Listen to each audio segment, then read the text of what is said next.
historiadora, gestora cultural, especialista em patrimônio arquitetônico e em gestão de museus e inovação em andamento. Fui selecionada no edital 39/2021 com o projeto, a proposta de videoaula, pesquisa e produção de conteúdo na área de exposição museológica. É uma área que eu atuo há muitos anos, com alguns trabalhos já realizados na linha de curadoria, produção, pesquisa.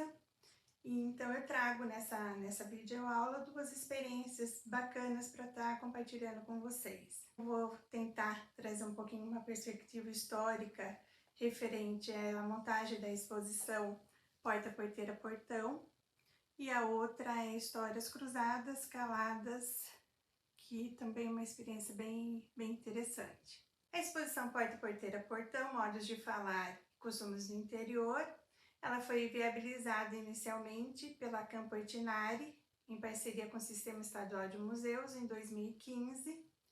Ela circulou 3 cidades da região administrativa de Campinas. Ela começou em Piracicaba, Indaiatuba e São Pedro. Depois nós reformulamos com algumas propostas, advindas até mesmo da experiência dessa itinerância. Propusemos para o PROAC e fomos contemplados também no edital 18 de 2016, circulando em mais 6 cidades. Então, ao todo, essa exposição ela circulou 9 cidades. Eu trabalhei especificamente, além da gestão do projeto, da proponência, fiquei com a parte da pesquisa e curadoria. Ela foi projetada em painéis e nichos autoportantes, ela tinha como diferencial as placas interativas, ela trazia muito do universo como eixo principal, o caipira, a identidade, o modo de viver do caipira, principalmente da região de Piracicaba. Foi trabalhado música, literatura, religião, as festas, culinária, o folclore e principalmente o modo de falar. Isso porta, porteira e portão, né? Como grande diferencial e importante função dessa proposta, dessa exposição, na linha curatorial, foi trabalhar o espaço museal, a instituição que recebia, porque a diferencial dessa exposição foi a instituição que recebia ela poder compor com o seu acervo. Então é uma exposição bem flexível nessa proposta, né? A expografia ela contemplou bem essa questão. E o que deu muito certo. Então teve um engajamento e envolvimento local das cidades envolvidas e das pessoas, né, da comunidade em torno dos museus, dos parceiros, das instituições, muito relevante. Ao todo, ela teve um público direto, né, de 21 mil pessoas, um pouco mais de 21 mil pessoas visitando a exposição nessas 9 cidades.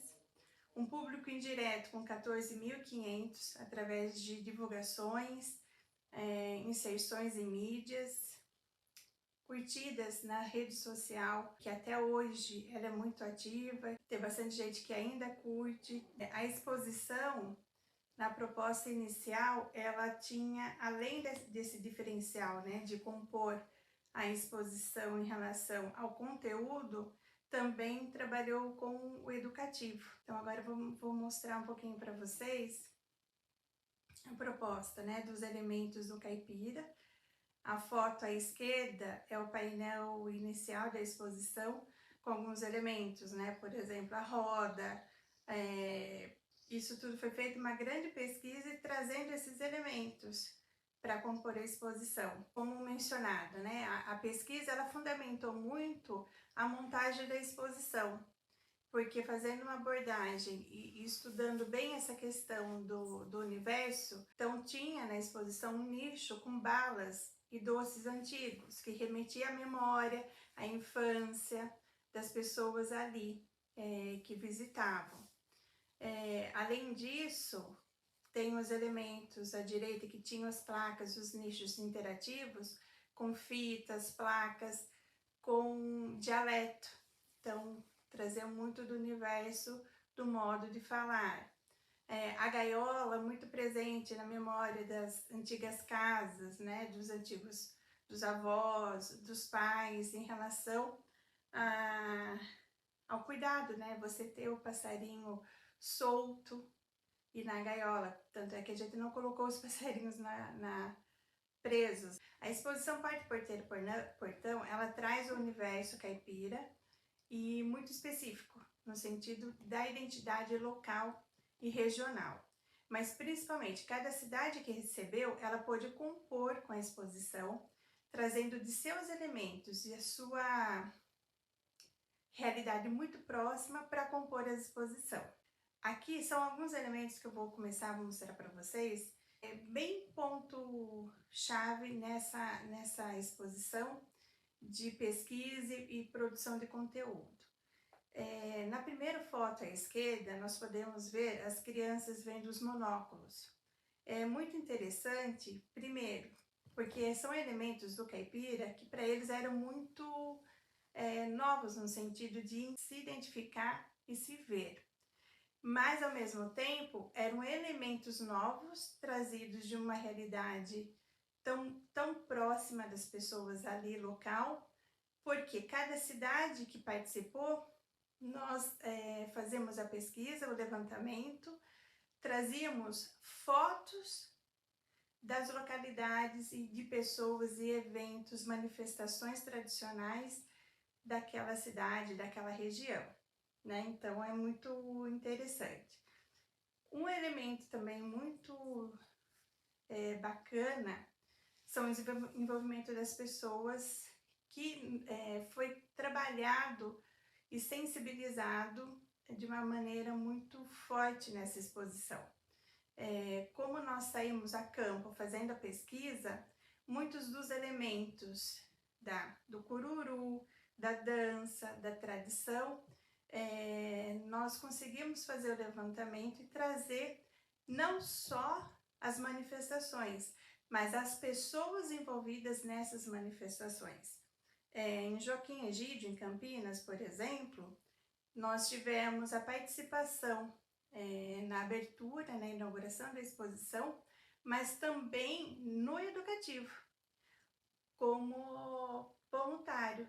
Uma das pessoas ali, ela se identificou tanto que ela quis e se propôs a colaborar de uma forma de engajamento local. Aqui também a gente traz uma representação bem significativa, né?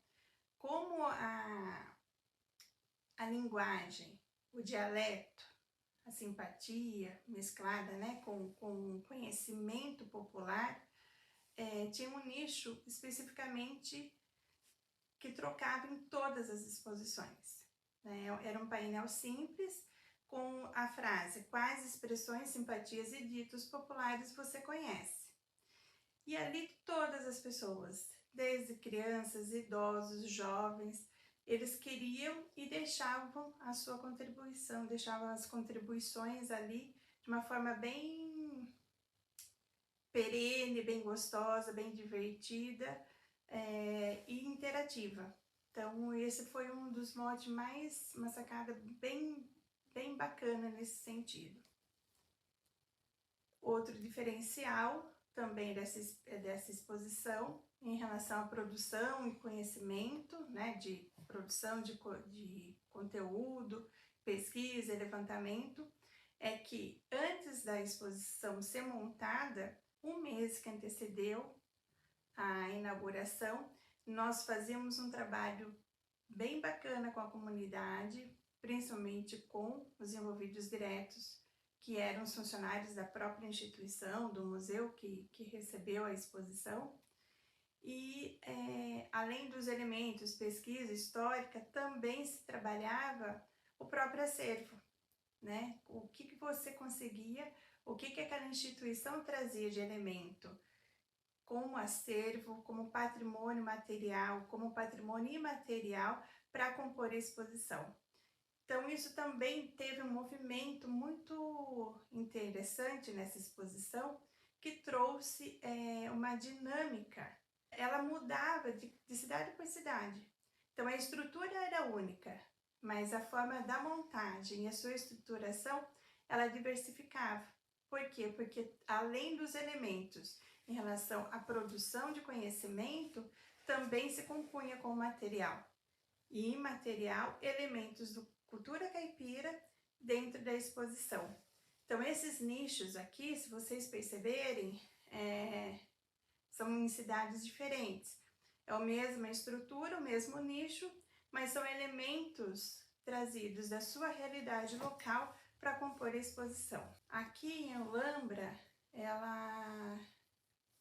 aconteceu uma situação também bem interessante. Um senhor, ele quando começou a trabalhar com a comunidade local, ele produziu uma porteira para compor a exposição. Então, teve um movimento dentro ali, uma reunião da comunidade local e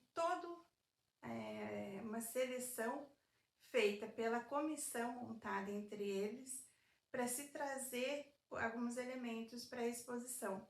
E foi tamanha a aceitação e o envolvimento que, além dessa porteira que era grande, que a gente acabou utilizando como objeto principal, devido ao próprio nome e à composição, tinha charrete, tinha elementos de arado, tudo que eles achavam interessante trazer como elementos próprios.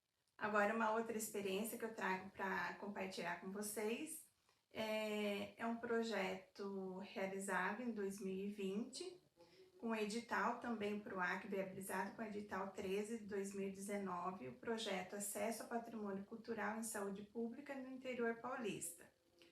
É um trabalho completamente diferente da Porta Porteira Portão.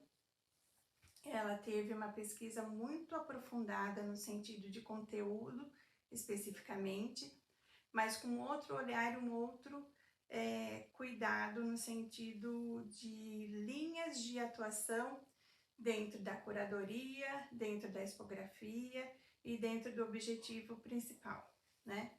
Esse projeto, ele teve como produto final uma exposição física e virtual, histórias cruzadas, caladas e curadas, e a reformulação expográfica do Museu do Instituto Lauro de Souza Lima, em Bauru. Ela também foi projetada com painéis e nichos autoportantes. Ela teve um outro trabalho de acessibilidade comunicacional, com audiodescrição, legenda por meio de recursos digitais, produção de legendas bilíngue, material educativo também compôs, e é uma exposição virtual alocada em uma plataforma específica que ficou sob o nosso domínio por um ano e hoje ela foi transferida agora para o Instituto Lauro de Souza Lima. O eixo temático trabalhado na pesquisa e na produção de conteúdo, ela trouxe singularidades não apenas da doença da hanseníase, mas um aspecto socioeconômico e cultural da sociedade. Então teve um estudo e um aprofundamento muito delicado em relação à doença hanseníase, por estar dentro de um instituto de referência de tratamento dessa doença. A exposição, ela retrata o contexto histórico e social da doença, o modo de tratamento, como foi um regime compulsório, a história do asilo, colônia, a Aimorés, e a vivência e o lazer como uma mini-cidade. Nós trouxemos muito desses elementos, além do enfoque sobre o Instituto do Lauro Souza Lima, como referência na área de políticas públicas sobre a hanseníase. Como fonte de produção de conteúdo, nós fizemos uso de pesquisas médicas, acadêmicas, literaturas e publicações, além de dados documentais, textos, iconografias do próprio acervo do museu. O diferencial dessa exposição era o tema muito pesado, né? Nós estávamos bem na época da Covid, passando por um processo de recolha, um processo também do temor à transmissão de uma doença, que deixou muito sensível esse lado. Então, você também trabalhar uma doença secular, uma doença que era mal vista, mal aceita, tinha estigmas em relação a essa doença, como torná-la um pouco mais leve. Então, a produção de conteúdo e a pesquisa, ela se embasou em cima desses elementos e as fontes primárias e secundárias, por estar dentro de uma instituição acadêmica, uma instituição de referência na doença.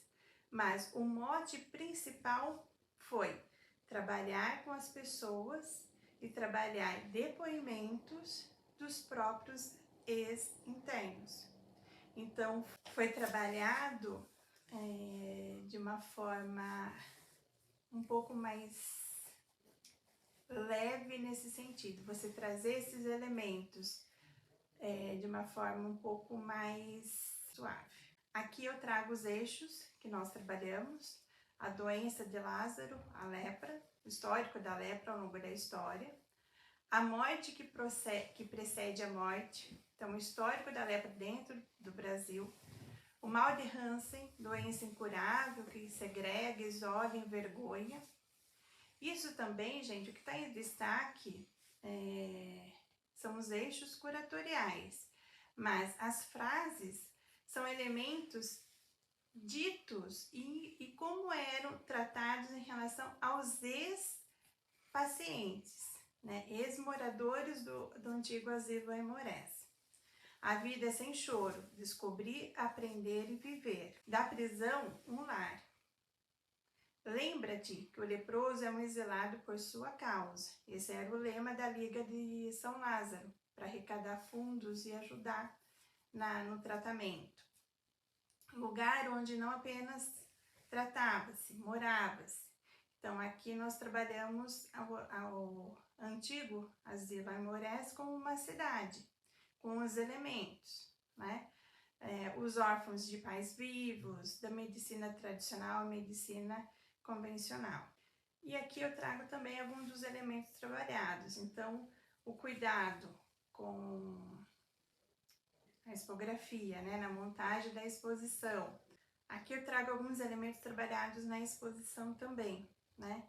Então, cuidado com os componentes, né, com utilizar fontes primárias em relação a fotos, até mesmo os elementos trazidos do próprio hospital, né, como os biombos para compor uma exposição itinerante, como mote principal, que é o que dividia a cidade dos doentes e a cidade dos não doentes, era esse muro, né, esse pórtico. Então, trazer algum desses elementos e o diferencial também é sair do espaço em relação fechado do museu, mas ir para o território. Por isso que o mapa foi um dos elementos no material educativo a ser trabalhado, por ser um órgão, um bem tombado a nível estadual pelo CONDEFAT, foi-se trabalhado o mapa e para se entender todo o complexo e a originalidade da cidade em si. É isso, eu queria agradecer, aqui está meu contato, enfatizar, né, que esse é um projeto de vídeo-aula, foi na verdade só mais uma apresentação do trabalho já realizado, do PROAC Editais, viabilizado através de recurso estadual, do governo do estado de São Paulo.